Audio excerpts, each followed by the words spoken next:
can you just talk about you have a much younger team than Cleveland Cavaliers. Talk about the advantages and disadvantages of being so much younger.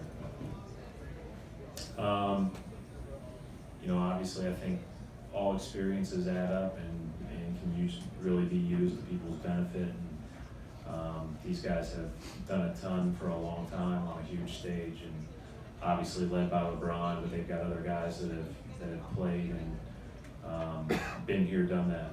And so obviously that's a really big part of their team. And just because we've had less experiences, we really don't dwell on that. We do have some guys that have been through these long playoff series, albeit a lot less of them, but we do feel like even in the last month, we've been through a lot of different challenges. And, for a guy like Jason Tatum, all those challenges are new, but they're fresh in his mind. And at the end of the day, when you're a basketball player, you step out there between the lines, you've got a job to do, you've prepared well to do that, and you just go play. And you don't worry about those things that you can't control. Great. Do you ever, will you keep an eye on the lottery tonight, and do you ever thank Danny or step back and think how fortunate you guys have been with this run to kind of help put together this roster? I mean, it's amazing. I mean, I've told this story before. Doc left on a Tuesday, and Danny and I started talking about coming here, and he goes, let's talk on Friday. I'm going to be pretty busy tomorrow. And then I see across the screen the trade for Garnett, Pearson, Terry to the Nets. And then, 4 days later, I'm kind of looking at it I'm sure that I wanted to do this. And he was great then, and all of kind of his vision and our ownership's vision, just kind of came to fruition. I think we all recognize there's a great deal of luck involved in it. But I also know that he has been incredibly measured every step of the way. And, it's been unbelievable to be in the room and watch. Brad, with Marcus Smart, do you talk to him much about shot selection, where to look for opportunities? We talk to everybody as a team about what kind of shots we're trying to get generated by a paint threat usually, and then we'll break down in individual film sessions with them, usually with their assistant coaches, and then occasionally I will talk to any of our guys about,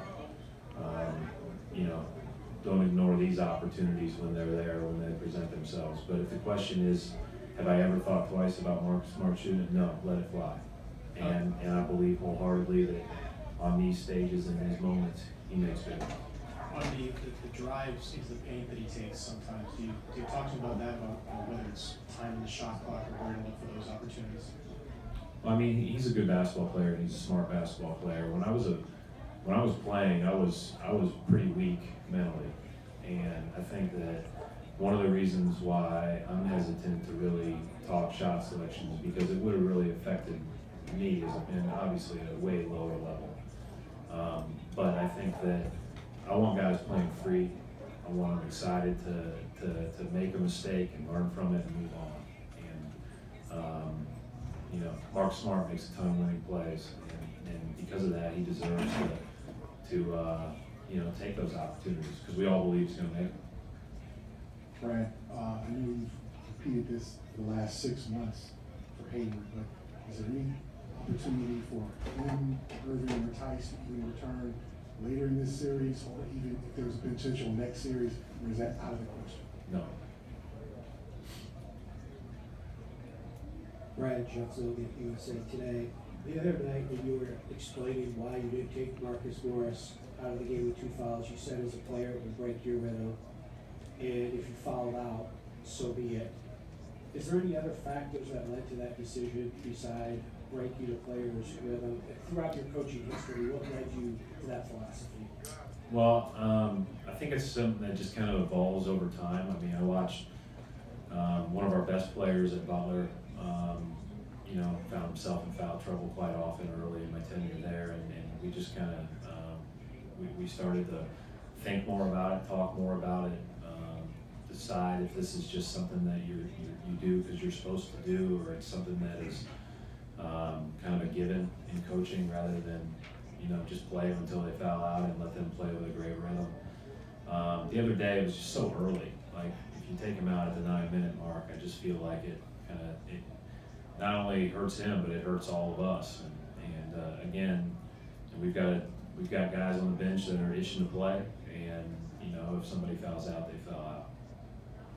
Hey Brad, if you go back to that conversation you had with Danny 5 years ago for all of it, how much did he have to sell you on the value of those picks? I don't think anybody really knew what the value of those picks were going to be. I mean, nobody could have guessed that at that time. Certainly would have never guessed that they were what they were.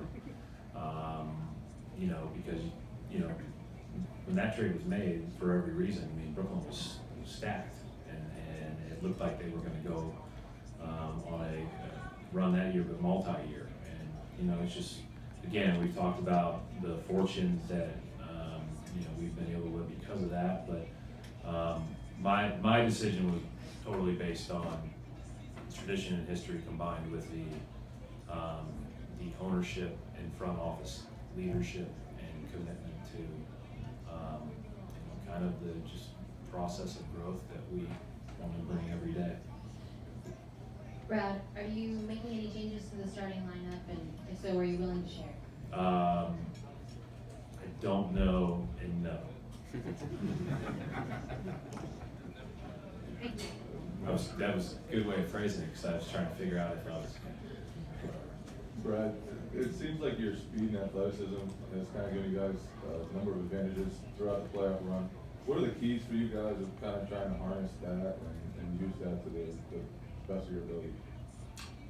Well, I mean, you know, I think it's hard in the playoffs because every team you're playing is really good. They're deep. You know, the Cavs can go any number of which ways with who they play, the lineups they put on the floor. You know, they've got a ton of guys to go to, both with experience and younger as well. So, you know, you look out there and you try to figure out what might look good for you, but at the end of the day, it's just the fact that, you know, everybody's got good players on the court right now at this level, and you know, if you can get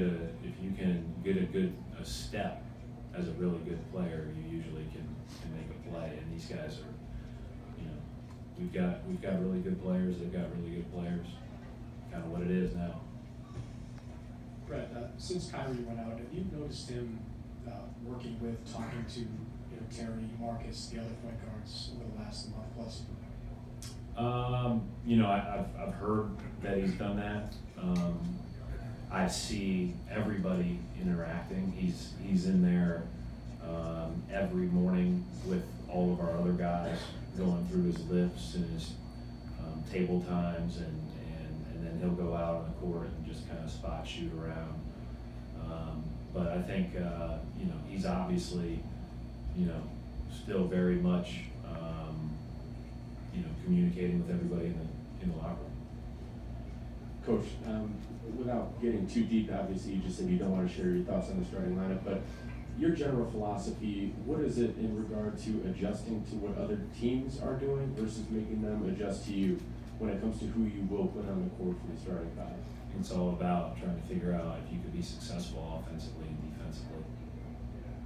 And, you know, sometimes, you know, you feel like you can be a little bit more successful on one end than the other, but both ends have to be taken into account. One final question.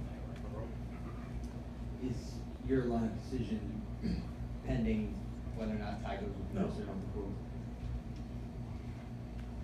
Thanks. Thanks. Thank you, folks.